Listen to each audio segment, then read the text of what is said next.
How good is Tennessee's draw in the NCAA tournament? It's a better draw than probably 3 of the 4 number 1 seeds.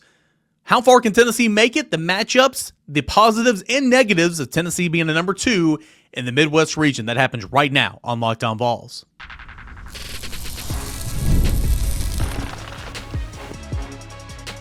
You are Locked On Vols, your daily podcast on the Tennessee Volunteers. Part of the Locked On Podcast Network, your team every day. What is up, everybody? Welcome into it, Tuesday morning, Locked On Vols. I'm your host, Eric Cain. So happy to have you guys here with us today, making Locked On Vols your first listen, your first watch. Each and every single morning, you guys know we're part of the Locked On Podcast Network, where it is your team every single day. And we couldn't do the show without our friends over at Nissan. 2025 Nissan Armada. You can stay with us for the Nissan or the Armada Team of the Week later in the episode. Armada, Nissan, fantastic stuff. The Team of the Week coming up, you're not going to be a fan of, but that's coming up later in the show. But we got a big show coming up today. Grant Ramey is going to join me in a couple of seconds. My colleague over at VolQuest.com, kind of breaking down Tennessee's draw in the NCAA tournament. Caleb Jarreau, the Daily Times. What about the Lady Vols and, their consecutive streak of making the NCAA tournament and kind of who they're matching up against? We'll talk Lady Vols in segment 2, and then we'll answer your mailbag questions in segment number 3. All this and more on a Tuesday Locked On Vols. Let's get into it. Here is my conversation with Grant Ramey. Grant Ramey, Tennessee is a number 2 seed in the Midwest region. Your overall thoughts leaving Selection Sunday, kind of seeing Tennessee's path to a potential Final Four, Elite 8. What do you like? What do you dislike about Tennessee's draw? It was fun trying to figure it out to start with. Cleveland and Lexington were the two kind of back and forth, ping pong a little bit cities where you're trying to figure out Tennessee's going to finish ahead of Alabama, if Alabama's going to finish ahead of Tennessee. Once Saturday happened and Alabama lost the way it did to Florida, it felt, and Tennessee beat Auburn in the SEC tournament semifinals, it felt like Tennessee was going to get that nod above Alabama and get Lexington. And then for whatever reason on Sunday, there started being some talk about maybe Cleveland was back in the mix. And so it's fun to try to figure that out. But at the end of the day, as soon as Vandy popped up in Cleveland opposite of Alabama, you knew that wasn't going to happen because Tennessee's already played Vandy twice, and you can't. Bracketing rules forbid being the number 2 or being opposite of a team you've already played twice. You can't play a team for a third time in the second round of the NCAA tournament is what I'm trying to say. So when that popped up, it was kind of relief because it makes life a lot easier when you only got to go to Lexington opposed to Cleveland, and the possibility of going to Indy for the second weekend opposed to Newark. Should Tennessee get there. Wofford is a team that's, they lost 15 games. They're only here because they won their conference tournament, the Southern Conference tournament. It's not the Wofford from 2019 that won the first round game. I can't remember who they beat, maybe as a 12 seed.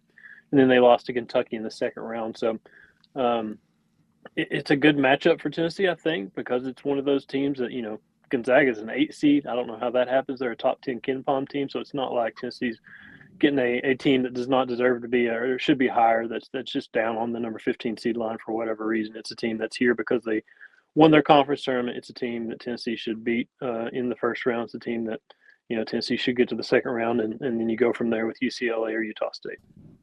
Yeah, you kind of look at this bracket and the way that it unfolds for Tennessee. You see Tennessee down there, the 2 taking on Wofford, the 15. You win that one, you'll take on either a 7 or a 10, UCLA, Utah State. And then that sets up an interesting showdown potentially in the Sweet 16 if you were to draw Kentucky. Kentucky's a 3 seed. It's got to handle Troy first, and then the winner of Illinois, Texas, or Xavier. When I look at this, I love Tennessee's path. Don't get me wrong. I absolutely love Tennessee's path. I think Tennessee could not have gotten a better draw. But, if you're going to try to poke holes in the conversation here, Kentucky in the Sweet 16, simply because you've lost to Kentucky twice, would kind of give you some pause. Yeah, in Knoxville, Kentucky shot the lights out. Jackson Robinson played really well. Well, Jackson Robinson's out right now for Kentucky. He's been dealing with a wrist injury the second half of the season. Lamont Butler's in and out with a shoulder injury. I can't remember if he didn't play. I think he didn't play in Knoxville, and they won, and he did play some in Lexington. And you go back to that Lexington game, Tennessee was in it with 5 minutes left, couple minutes left. Like, they could have won that game if they closed better. Hindsight's 20/20, but Kentucky beat them twice anyway. I would be just as worried about Illinois right now because they struggled down the stretch. That was a really good game in December. If you remember that, Tennessee won. Tennessee win on that Jordan Gainey layup at the horn. That was an awesome game. They got a lottery pick at point guard, Yakutunis, or however you say his name. Like, he is a really, really good basketball player. They got really good pieces, but they dealt with illness throughout the kind of the Big Ten schedule, like an extended period of time, where they were struggling. And then the last couple of weeks, man, they started putting it together and playing up to their potential and playing really well. And it kind of felt like, man, that could be a 6 seed in the tournament that could mess people up. They kind of flamed out and crashed and burned a little bit in the Big Ten quarterfinals, I believe, Friday night, maybe against Maryland. But I think that's a really good basketball team. So you look at the 6 with Illinois, you look at the 3 with Kentucky.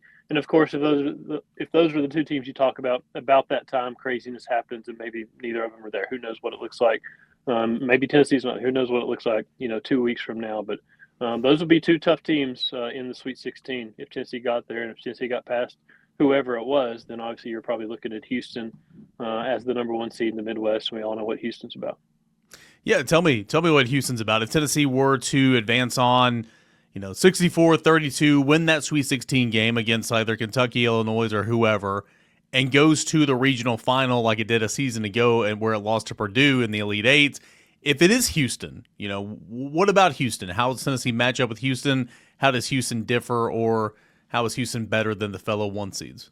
Well, there's no Zach Edey if you do get back to the Elite Eight, so that's a good place to start. But Houston's extremely physical, a lot like Tennessee, extremely physical, extremely defensive-minded. They're gonna grind it out. They're gonna have long possessions. Both teams' tempos are in the 300s. They're gonna play slow. It's not going to be a ton of points scored in that game, but at the same time, people look at Houston and think they're not good offensively. They're good offensively. They're efficient offensively. They don't score a ton just because they don't play that fast. So they've got talent. I think they're a more defensive-minded kind of version of Florida, I would think, in terms of what they have in the post size-wise, physicality, seniors, veteran guys on that roster. The kind of the crazy thing about Houston, I think they're the number 3 overall seed in the tournament, and they could have Gonzaga in the second round if I'm not mistaken. And like we talked about, Gonzaga is a top 10 KenPom team. How they're a number 8 or a number 9 seed, I can't remember what they are, is crazy to me. Like it doesn't make any sense. Like if you're that high on KenPom, so that's not a great draw for Houston. But Houston's number 1 seed. They've won 30 games, so you'd expect them to, handle their business, and obviously Purdue's the 4 seed. It feels like Purdue's never far away from Tennessee in any of these brackets. I know. McNeese State and Will Wade and Clemson's on the top side of that bracket. So a ton of interesting teams, a ton of interesting coaches, matchup possibilities in this bracket. It should be a lot of fun. You mentioned Houston with the potential of seeing Gonzaga. What other, and I know you don't have the bracket in front of you, but I can maybe put them up here for you if you need it. What other 1 seed would you say could be on upset alert prior to or leading into the Sweet 16? Well, I know Bruce said Saturday he's not panicking because they've lost 3 out of 4, and he repeated it a couple times. He's not panicking. He didn't like that question that was asked of him because they're going into the tournament as the number 1 overall seed, having lost 3 out of 4 games. What's crazy is they're going to Rupp too. They'll be in Lexington as well, and they could get Louisville in the second round in Lexington. That doesn't make any sense to me. How you're the number 1 overall seed in the NCAA tournament, and you could potentially be playing a road game or maybe a 50-50 crowd game so close to Louisville's campus. That's kind of wild to me. Florida, they look like a buzzsaw right now. They could get UConn in the second round. Obviously, UConn is what Dan Hurley's done the last couple of years in this tournament, the margin of victories for his teams. Obviously, this is a UConn team that has struggled. They're a number 8 seed. They're in that 8-9 game for a reason, but it's still UConn. It's still a brand name, so that's going to be tough. And then you look at Duke too, man. Duke is a little bit of a version of Florida too in terms of just how hot they've been the last couple of weeks, how well they're playing. They won the ACC without Cooper Flagg. Now they'll probably get him back at some point during this run. So I think you look at Auburn, and I think you look at Houston not because of deficiencies or that they're bad basketball teams, but they just didn't get a very good draw from NCAA. They got draws that just didn't make sense. Like they deserve better, it feels like. How would you? This past weekend was a lot of fun. Tennessee double bye 4 seed in the SEC tournament, ran away from Texas there at the end because that was Texas's 3rd game in 3 days. Beat the Longhorns, had a 10-point lead against Auburn with 4 or 5 minutes left to go. Got interesting there, but Tennessee was able to hold off Auburn, win by 5, and of course that just a magnificent win for Tennessee at this stage in the season, kind of trying to build some momentum going into the NCAA tournament.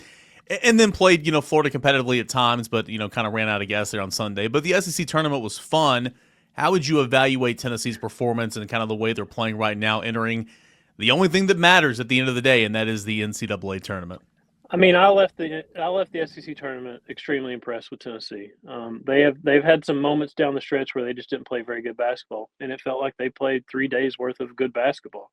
They handled Texas. It was kind of bizarre world because their offensive rating, efficiency rating kept going up, and their defensive efficiency rating kept going down. Like they were playing better offense than they were defense, but they played Auburn, for 40 minutes. Extremely impressive. They got down 5 there early in the second half. I think they went on like a 26-9 run or something to kind of take control of that game. So that was crazy impressive, and for them to close it the way they did. And Auburn's, they're struggling a little bit. They've had an insanely good year, and I'm sure they'll be fine. But just for Tennessee to handle their business the way they did, and then Florida, man, it's hard to poke any holes in Florida. Like they have size, they have depth in the post. They've got veteran guards that just hit big shot after big shot. They've got Denzel Aberdeen coming off the bench and causing problems.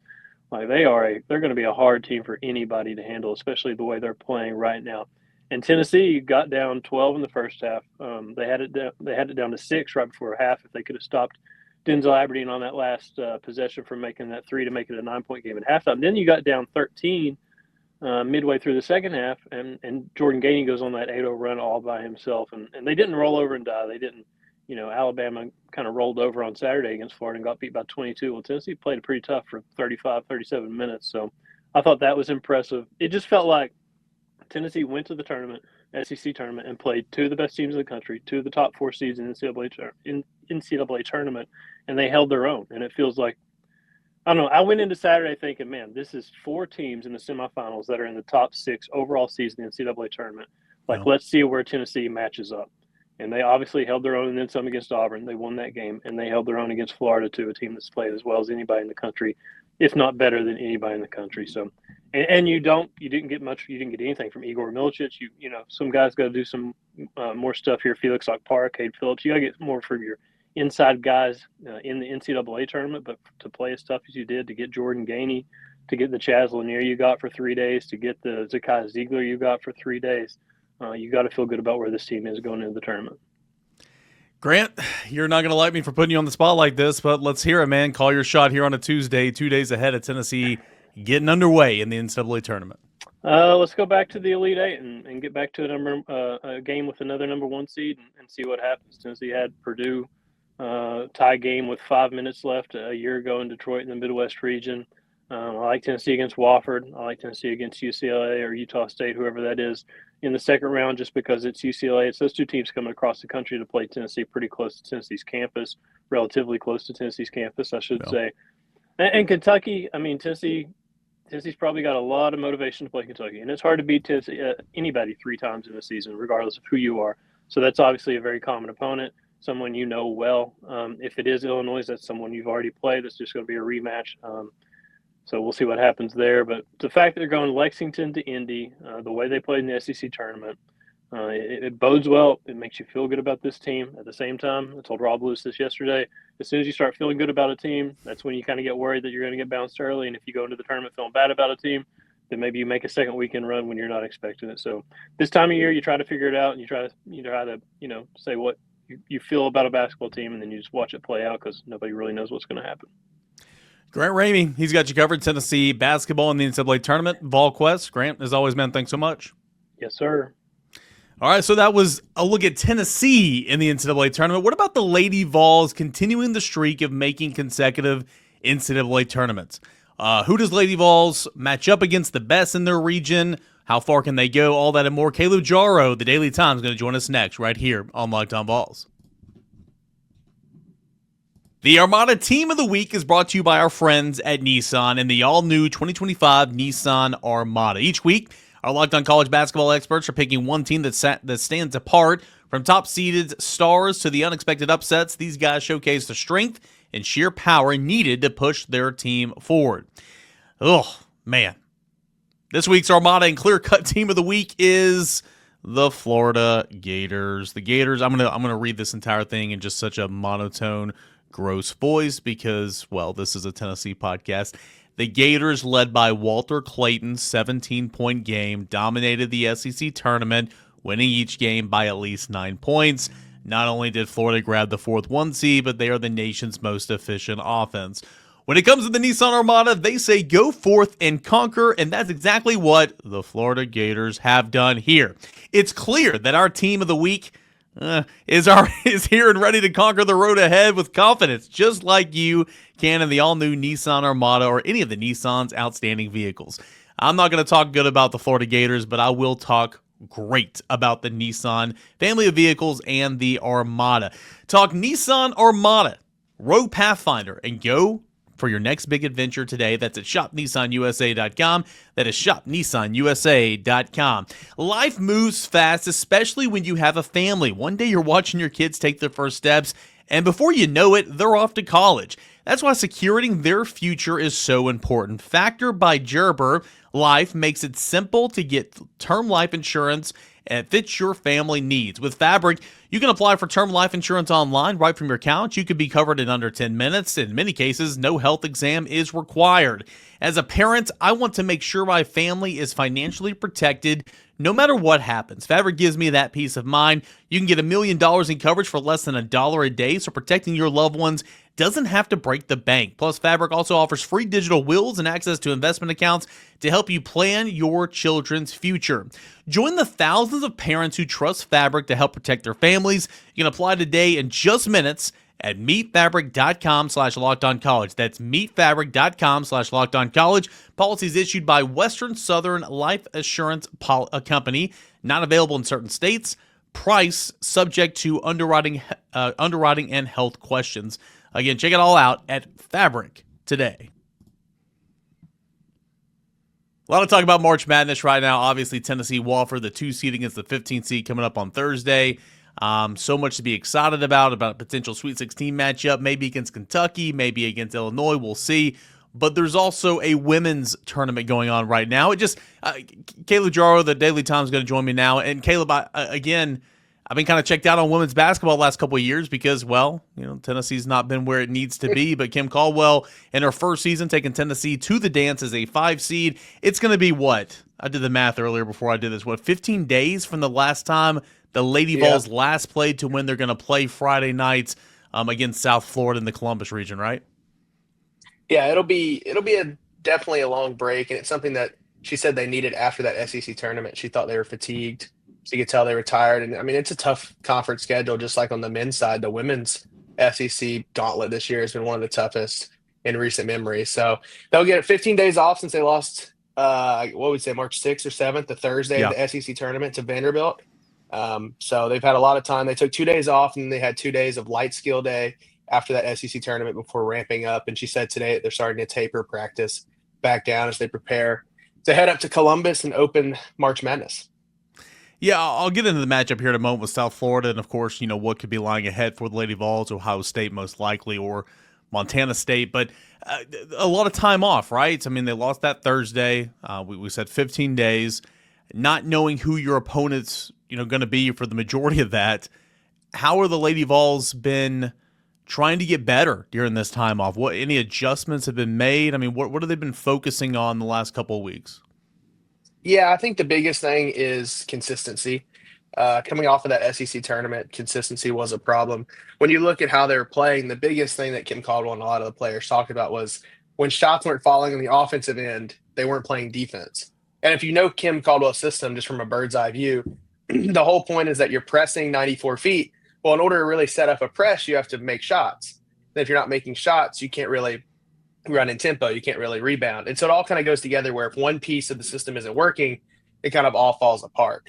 So the biggest focus just been focusing on them, not only getting healthy and kind of getting re-energized and, more rest from just the SEC schedule, but it's also been getting consistent and working, just trying to get everybody back together. Kim Caldwell said that, Tess Darby has stepped up as a leader over the past few weeks, and it's a very senior heavy group. So I think a lot of the players are starting to realize that, if they don't play well when they start March Madness on Friday, that could be the last game of some of these players' careers. So I think that's starting to set in. It's kind of added some urgency over the last 2 weeks. But the biggest thing has just been consistency, because you saw it against UConn in the middle of the season when this team is consistent and everything's kind of firing on all cylinders. It's a really dangerous team. But then you also saw in the back half of the season, if one part of kind of the big formula falls out of place, then everything kind of goes by the wayside. Let's look at what the Lady Vols are up against right now. Okay, going to Columbus, okay, and you're going to take on South Florida on Friday night, 8 o'clock, right? 8 o'clock tip? Yep, Yeah, late. late tip, 8 o'clock tip. Yeah, it's going to be a 5-12 matchup. Lady Vols, of course, the 5th seed. Assuming Tennessee handles business there, you're probably going to take on Ohio State in Columbus, Ohio State being the 4th seed. Tell me a little bit about Ohio State and the challenges that the Buckeyes present. Assuming, and we'll touch on South Florida. I should probably do this in reverse order, but assuming Tennessee gets past South Florida. Yeah, and Ohio State was a team that Tennessee played not too long ago. They had a home and home with them under Kelly Harper. It's a team that wants to run just like Tennessee does and plays very good fundamental basketball. It's going to be a team that's going to rely on its defense while also pushing the pace on the other end. And I think that's something that'll give Tennessee trouble is they aren't scared of running. They aren't scared of the press. That's what they do. So in theory, on their home floor, Tennessee's biggest, kind of thing to watch out for is Ohio State's going to try to do what Tennessee wants to do, and they might be able to do it a little better than them, especially on their home floor with the way Tennessee's played.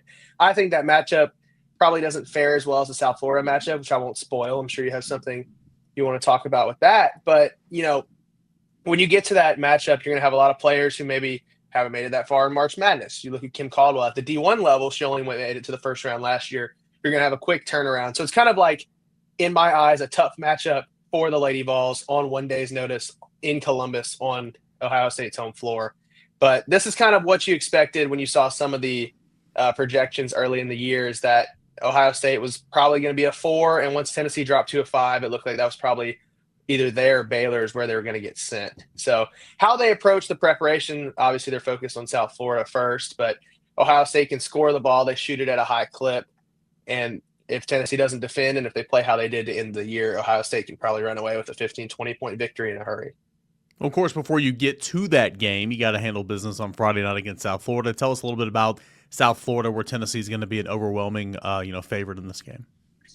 Yeah, and it's kind of the polar opposite of Ohio State. South Florida wants to run really slow. They're one of the slowest teams in Division I women's college basketball. And Kim kind of talked about it today. They run a ton of sets. So if you watch that Vanderbilt game, it'll probably look a lot like that, where they're not in a rush to break the press because they're not in a rush to score the ball. So they might use all of that, 9, almost 10 seconds to get it across half court and then sit in a lot of offensive sets. But that's where Tennessee can kind of have an advantage. You look back at some of those earlier season matchups, maybe like a Richmond comes to mind, where they want to do the same thing, but Tennessee should outmatch player for player and kind of be able to get steals and run in transition.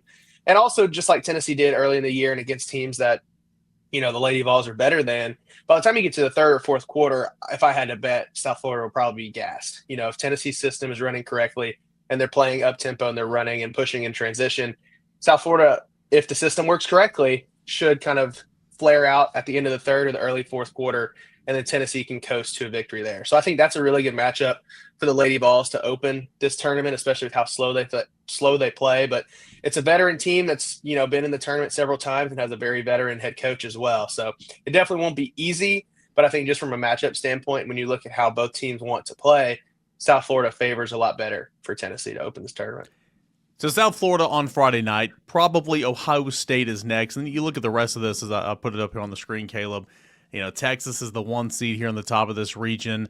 The 2 seed is TCU there at the bottom. 3 seed, and there it is, Notre Dame. I mean, what do you like if Tennessee, say, were to get past that round of 32 matchup on into the Sweet 16? Who are some teams that obviously will present some challenges, and what do you make of Tennessee's path as it ventures on throughout this tournament? Yeah, I think it's a really hard path. Notre Dame is a very good basketball team with Hannah Hidalgo and, one of the best players in the women's basketball scene. And then you mentioned Texas off the top, who Tennessee would likely match up with in the Sweet 16 if everything holds chalk. They went to Austin and gave Texas a run for its money, but Texas was the first team to beat South Carolina, and I think it was 70-something games. They claimed a share of the title. They lost the coin toss to South Carolina, ended up losing to South Carolina in the SEC championship. But Texas is one of the best teams in women's college basketball with a veteran head coach. And yeah, the Lady Vols competed when they went to Austin. That was also the game that Kim Caldwell missed because she was having her baby. But that's not a matchup that any team wants. There's a reason they're a 1 seed, and that'll be tough. And then if they make it to an Elite 8, if you keep holding things chalk, I mean, Notre Dame's very good. It's not TCU, once again, is also a very good basketball team, a good coach. And they have why can't I remember her name? The girl who went to LSU. Oh, now I'm blanking. Oh, well, it's not favorable if you look ahead for Tennessee. But like you mentioned earlier, South Florida, you got to get through them. You got to get through Ohio State, which honestly is where I think Tennessee will get through the most trouble, just because Ohio State wants to run with them. So once they get through Ohio State, if you make it to Texas, I think there's a chance. But they gave them a run for their money in Austin. Vic Schaefer has the Longhorns firing on all cylinders. So it'll be interesting to see, Cainer, but I do think Ohio State is probably where you'll see the Lady Vols. Haley Van Lith, good grief, for TCU. There we go. Won Big 12 Player of the Year. So you've got the best player in the Big 12 as your 2 seed in your region if you make it to the Elite Eight, plus TCU, who would have to make it through Notre Dame, who has given a ton of teams a run for their money and has played really good basketball. Mix that with Texas, and then you have Tennessee as the 5. And then Ohio State. If you make it through Ohio State, the gauntlet continues. But we saw it all year. That's what the SEC was. That's why Texas was the best conference in women's college basketball. So I think the run is not favorable. I don't think there's very many good matchups for Tennessee in there. But once again, if they play like they did middle of the year against UConn, I think they can play with anybody. And the way Caldwell's system works is we're going to take more field goals than you, and we might shoot a lesser percentage, but we're going to hit more shots in the end because we're taking more field goals. So if the system works, you can beat anybody, especially on a neutral floor. Yeah, this league prepares you. It doesn't matter what sport it is. It can be, football, men's basketball, women's basketball, baseball, certainly, softball. I mean, this league prepares you for the dance, for the tournament. And so it's not like the Lady Vols haven't seen what they're about to see or go up against the competition or the talent level or anything like that. Scaling your business requires the right expertise at the right time. With Upwork, you can find specialized freelancers in marketing, development, design, and more, experts ready to help you take your business to that next level. Upwork gives businesses flexibility by connecting them to the top freelance talent across multiple industries, including IT, AI, web development, and marketing. Whether you need extra hands for a project or a long-term partner, Upwork makes hiring simple and affordable. If you need help with marketing campaign, Upwork can connect you to the freelance expert who delivered incredible results.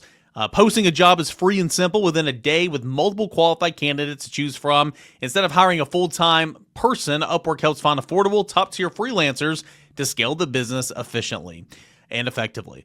Visit Upwork.com right now and post your job for free. That is Upwork, UPWORK.com.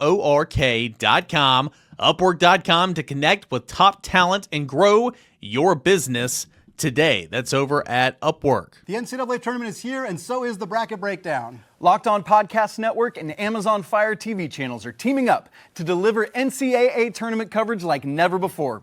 Watch studio shows featuring former players and Locked On's local experts as they guide you through every upset, buzzer beater, and bracket matchup. Stream it all for free on Amazon Fire TV channel. Search Bracket Breakdown to see it all for free. It's your team every day.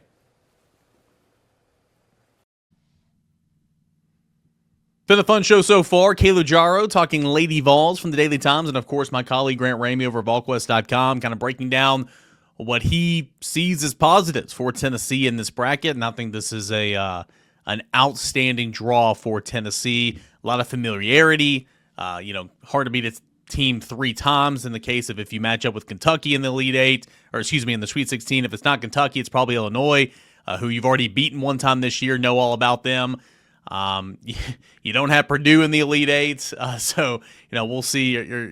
We'll see what happens. But nonetheless, I really, really like Tennessee's draw here in the NCAA tournament. So let's shift gears here. Let's go over to some of your mailbag questions here on the show, and we do it every single Tuesday right here on Locked On Vols. Really, really do appreciate you guys for sending in those questions every single week. This really isn't a question, but a comment that I wanted to read on the show because I thought it was funny. Ross Jackson chimes in. 14 of 16 SEC teams in the tournament. Do you know if anyone has checked on Danny Cannell since the bracket was announced? I imagine he's collapsed into fits of rage over that. You got to love people who can't stand the SEC, have nothing to say when the SEC continues just to mow down its competition regardless of whatever sport we're talking about here. Let's go to Rocky Top Tom. Is there any word on Jermon McCoy's knee? Nothing new. Jermon McCoy tore his ACL in December, offseason training, and he's not in action this spring. We'll see how close he gets, when he gets back and kind of how far along he is whenever he is back on the field. That's supposed to be somewhere around the beginning of the season, because he tore the ACL in December. But yeah, we've been to spring practice, and every time we go out there, we look to the side. Jamal McCoy's on a stationary bike, so he's doing his rehab and all that. So no new updates there on his knee, but Jamal McCoy remains out with a torn ACL as he continues to recover. Let's go to another question here. With spring break, do players have the option to stay and work on stuff? And if so, what do they do? Well, right now there's no, it's spring break. So it's just like spring break, just like, summer workouts and all that. Whenever, the entire team comes back in June, right? But some guys stay in the month of May, and some guys, choose. I remember back when I was in college, Uncle Rico style, like nobody was here. Hardly anybody was here in the month of May, and then there would be some that come in June, and then July the entire team comes. It's a little bit different with Tennessee. Of course, this is more than 10 years later. But yeah, there are some guys I would imagine that probably stuck around a little bit, but not many. What can you do? I mean, you can go in there and work out. It's not a coach or a trainer run workout because that's against the rules, but you can go and work out and kind of do your own thing, just like you could in summer whenever the team's not here. But I mean, for the most part, I have no clue if anybody stayed back over spring break. I mean, I'm not going to say nobody did, because I'm sure over the years, and maybe even this year, one or two stragglers were here because their families were gone or they didn't have any plans or whatever. But typically, even if you're not going to the beach, or if you're not doing this, you're not going on a trip, you're going home. I mean, you want to get away. I mean, it's such a grind to be here on campus, not only being a part of the football team and everything that entails, especially spring practice, but also you're a student. Like, you just need a break. So I would be surprised if anybody stayed back around. But if they did, they can go in there and use the facilities, but they can't go under, to my knowledge, they can't be under the direction of any coach or trainer. Glock Vols, is there ever a way that power conferences leave the NCAA? At this point, they do nothing for the athletes. I mean, that's a big topic of conversation that's kind of been floating around there for a while now. I don't think anything is happening like tomorrow. I don't think anything's happening next year, but absolutely do I think that's going to be a thing in the future. I think college football is going to break away. Is that 10 years? Is that 20 years? I don't know. But college football specifically, I think, is going to break away. And the college football playoff, which again is not run through the NCAA to begin with, they're going to have their own playoff system. Now, the NCAA, its moneymaker is March Madness. It's the NCAA tournament. So could football just break away and do its own thing, whereas the other sports are sanctioned by the NCAA and they stay? College baseball, softball, basketball, women's basketball, all that and more. We'll have to see. But I think the conversation starts with football first. And to answer your question, absolutely. I think 30 years from now, 100%, in my not-so-educated opinion, I think that would happen. Could that happen in the next 15 years? Potentially. But football is going to lead the charge on that because, again, you don't need the NCAA. You don't. I mean, you're making your money elsewhere. Your playoff system is not through the NCAA. So, yeah, I think football is certainly going to do that at some point. Jared says, I know they're trying to pace A.J. Russell, but if he's throwing simulated bullpens at this point, then what is the difference? What difference is there with him throwing one inning and capping his pitches if he can't get 3 outs before he hits that number? Basically what you're asking, if he's, and I've been saying this repeatedly over VolQuest and on podcasts and everything, AJ Russell's fine. He's not suffered any setbacks. Tony Vitello reiterated that and confirmed that last Sunday when we asked them. I wrote about it. There's quotes out there everywhere. Essentially, he just said, hey, we just need to take a deep breath. Our staff, AJ's family, his agents, everybody involved. This is a first-round draft pick. That arm is worth millions of dollars. He came back against North Alabama and hit 97 a couple of different times on the radar gun, a part of a 1-2-3 strikeout inning. He looked great. He looked fantastic. He continues to throw. To answer your question, what's the difference in throwing one inning in a game on Sunday and then doing it in practice? I don't know. I mean, he certainly could be in a game right now. He's going to have an innings limit this year. I mean, that's obvious. And Tennessee wants him full go, ready to roll for the back half of SEC play. But it's not just a Tennessee baseball decision. It's not just Tony Vitello and Frank Anderson. It's the trainer and the director of sports medicine, Jeff Wood. It's A.J. Russell's family, his camp, his people. I mean, it's a collaborative effort. So could he pitch in the midweek game today? 100%. Will he? No, he won't. Could he pitch on Sunday? Yes, he could. Will he? No. I mean, Tony Vitello said it's going to be around April or so before he gets back into the game action. So it's just the plan that they've made.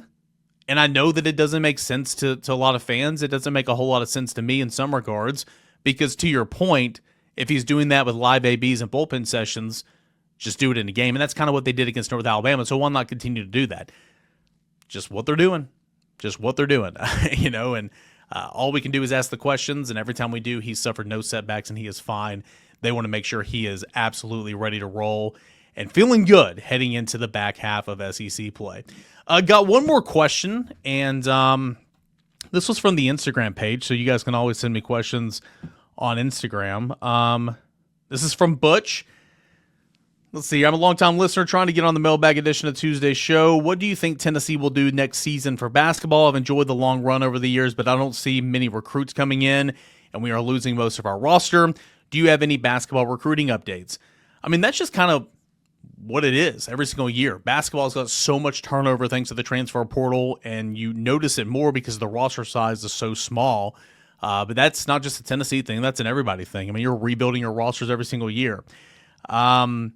They signed 2 players back in November, okay? Dwayne Brown and Amari Evans, so that's 2. They're currently recruiting for the same class, Braden Berries and Chance Mallory.